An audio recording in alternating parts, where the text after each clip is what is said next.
తాకట్లో ఉన్న మీ బంగారాన్ని విడిపించి ఆ రోజు ఆన్లైన్ రేటుకి కొంటాం. Sharma gold company.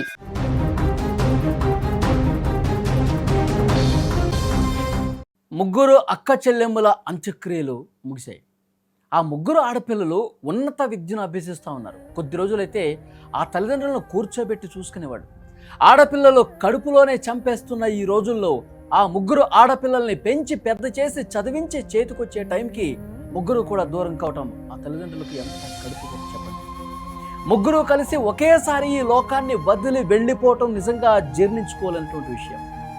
ఇంట్లో నుంచి ఒక పాడె కదిలితేనే ఇంటిల్లి పాది శోక సంద్రం అయిపోయే పరిస్థితి. అలాంటిది ముగ్గురు ఆడపిల్లలు, ముగ్గురికి ఇంచుమించు 20 ఏళ్ల వయసు. ఒకే ఇంట్లో నుంచి ముగ్గురు మహాలక్ష్మిలు ఇలా ఒకేసారి పాడెపై తిరిగి రాని లోకాలకు వెళ్ళిపోతుంటే ఆ ఇల్లు కాదండి, ఆ కుటుంబ సభ్యులే కాదు, మొత్తం ఊరు కూడా, ఊరంతా కన్నీరు పెట్టింది. ఒక్కసారి ఆ దృశ్యాలు చూడండి. ఈ ప్రమాదంలో ఒకే ఇంట్లో ముగ్గురు అక్క చెల్లెళ్ళు చనిపోయారన్నటువంటి వార్త ఆ గ్రామం మొత్తం, పెరక్కంపల్లి మొత్తం కూడా విషాదంలో ముంచేసిన పరిస్థితి. వాళ్ళతో అనుబంధం ఉన్నవారు ఆ కాలనీలో, ఆ ఇంటి దగ్గర చుట్టుపక్కల వాళ్లే కాదు.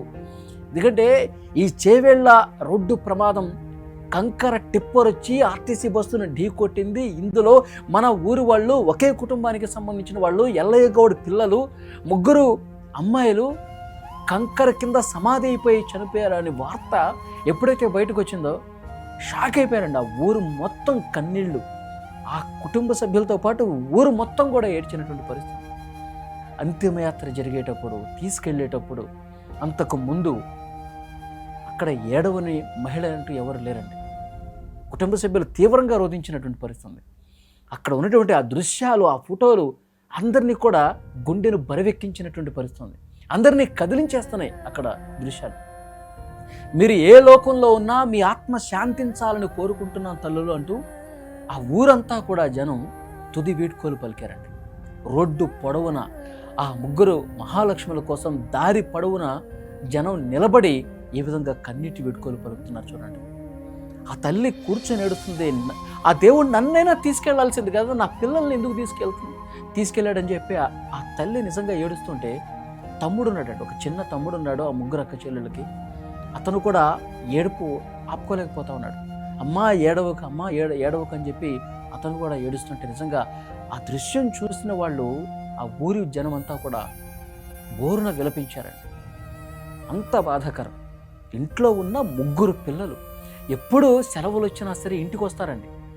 ఎప్పుడు ఏ చిన్న సెలవు దొరికినా ఇంటికి వస్తారు. తల్లితో, తండ్రితో, అక్కడ ఉన్నటువంటి ఆ ఇరుగు పొరుగు వాళ్ళతో, కుటుంబ సభ్యులతో ఎంత సరదాగా అంటే అంత సరదాగా గడిపేవాళ్ళు.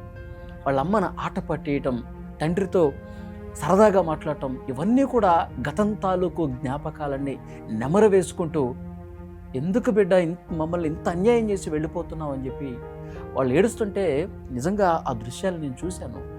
నాకు కూడా అసలు బాధ తన్నుకుంటూ వస్తుంది. ఏ కుటుంబానికి ఇంత బాధ కలగకూడదని అల్లారు ముద్దుగా పెంచుకున్నటువంటి ఆ ఆడపిల్లల్ని, ఆ మహాతల్లుల్ని దేవుడు ఈ విధంగా తీసుకెళ్తాడని చెప్పి అసలు ఎవ్వరూ కూడా ఊహించలేదు. చాలా అంటే చాలా బాధాకరమైన విషయం. ఊరు మొత్తం కూడా కన్నీటి వీడుకోలు పలికారు. బిడ్డలారా ఇక సెలవు అంటూ శ్మశానం వైపు అందరూ కూడా అడుగులు వేస్తున్నటువంటి పరిస్థితి. ఎంత బాధాకరం చూడండి. మొత్తం ఆ ఊరంతా ఈరోజు, గతంలో ఎప్పుడు ఈ విధంగా ఊరంతా కదులొచ్చి ఒక దగ్గరకు వచ్చి ఇంత బాధపడినటువంటి సందర్భం ఎప్పుడూ లేదు. స్థానికంగా ఉన్నటువంటి వాళ్ళు ప్రజాప్రతినిధులు కావచ్చు, ఇంకా చాలామంది వచ్చారు. ఎల్లయ్య గౌడ్ కుటుంబాన్ని ఓదార్చినటువంటి పరిస్థితి ఉంది. ఆ తల్లి ఇంకా బాధపడుతూ ఉంది. ఆ ముగ్గురు అక్క చెల్లెమ్మలు ఎవరైతే ఉన్నారో వారి తల్లి నిజంగా ఎంత బాధపడుతూ ఉంది. నిన్నంత సొమ్మసిల్లి పడిపోయింది. నిన్న అక్కడ ఘటనా స్థలం దగ్గర, ఆసుపత్రి దగ్గర ఇంత అన్యాయం చేశాడు నాకు దేవుడు అని చెప్పి తను బాధపడిపోతా ఉంది. నిజంగా ఇంత దారుణం అండి. ఆ ప్రమాదం తాలూకు పరిస్థితులు ఇంకా 2 తెలుగు రాష్ట్రాల ప్రజలు కూడా ఇంకా జీర్ణించుకోలేని పరిస్థితి ఉంది. ఇంత ఘోరంగా, ఇంత ప్రమాదమా? ఆర్టీసీ బస్సులో ప్రయాణించినా కానీ మన బతుకుకి గ్యారంటీ లేదా? నిజంగా చాలా అంటే చాలా బాధాకరం. కొంతమంది తమ పిల్లల్ని కోల్పోతే, కొంతమంది తల్లిదండ్రులను కోల్పోయారు. 2 చిన్న పిల్లలు ఉన్నారంటే తల్లి తండ్రి 2 కూడా చనిపోయిన పరిస్థితి. ఎంత బాధ చెప్పండి. ఆ పిల్లల బాధ్యత ఎవరు చూసుకుంటారని చెప్పి అక్కడ ఉన్న వాళ్ళు కన్నీళ్లు పెట్టుకున్న పరిస్థితి కుటుంబ సభ్యులు. చాలా అంటే చాలా బాధాకరమైన విషయం. నిజంగా పెరకంపల్లి గ్రామం మొత్తం కూడా విషాదం అయిపోయినటువంటి పరిస్థితి. ఆ పిల్లలకి పెళ్లి చేసి అత్తారింటికి సాగనింపాల్సినటువంటి రోజులు దగ్గర పడుతున్నటువంటి సమయంలో ఇట్లా శ్మశానం వైపు సాగనింపాల్సిన పరిస్థితి వచ్చిందేంటి దేవుడా అని చెప్పి ఆ కుటుంబ సభ్యులు ఎంత రోధిస్తూ ఉన్నారు. ఆ తల్లిదండ్రులు కూడా అసలు మమ్మల్ని తీసుకుపోయినా బాగుండేది, పిల్లలు ఏం చేశారా దేవుడా అని చెప్పి వాళ్ళు కూడా గుండెలు బాదుకుంటూ రోధిస్తున్నారు. చాలా అంటే చాలా దారుణం. ఇప్పటికైనా ఇలాంటి ప్రమాదాలు జరగకుండా అరికట్టాల్సినటువంటి అవసరం ఉంది. ఆ కుటుంబాలు చూడండి ఎంత రోధిస్తున్నాయో. ఈ కుటుంబాలు 19 మంది చనిపోయి కుటుంబాలు ఛిద్రమైపోయినటువంటి ఈ సన్నివేశాలు చూసిన తర్వాత పాలకులకు కనువిప్పు కలగాలి. ఎన్జిటి కూడా డైరెక్షన్ ఇచ్చింది, ఆ రోడ్డుని వెడల్పు చేసుకోవచ్చు, ఆ మర్రి చెట్లని కాపాడుకుంటూ రోడ్లను వెడల్పు చేయండి అని చెప్పి ఆదేశాలు ఇచ్చింది. కాబట్టి ప్రభుత్వాలు ఇప్పటికైనా రోడ్డు వెడల్పులు చేయాలి. అటుగా వచ్చే వాహనాలు ఇటుగా వచ్చే వాహనాలకి ఎలాంటి ఇబ్బంది లేకుండా చూడాలి. రోడ్లను బాగు చేయాల్సినటువంటి అవసరం ఉంది. పాలకులు ఇప్పటికైనా బాధ్యత వహించి చర్యలు తీసుకోవాలి.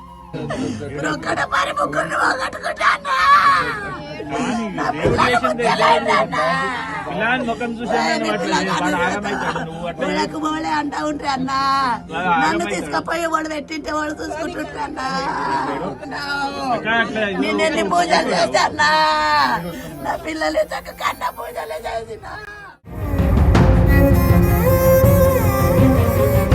నా పిల్లలు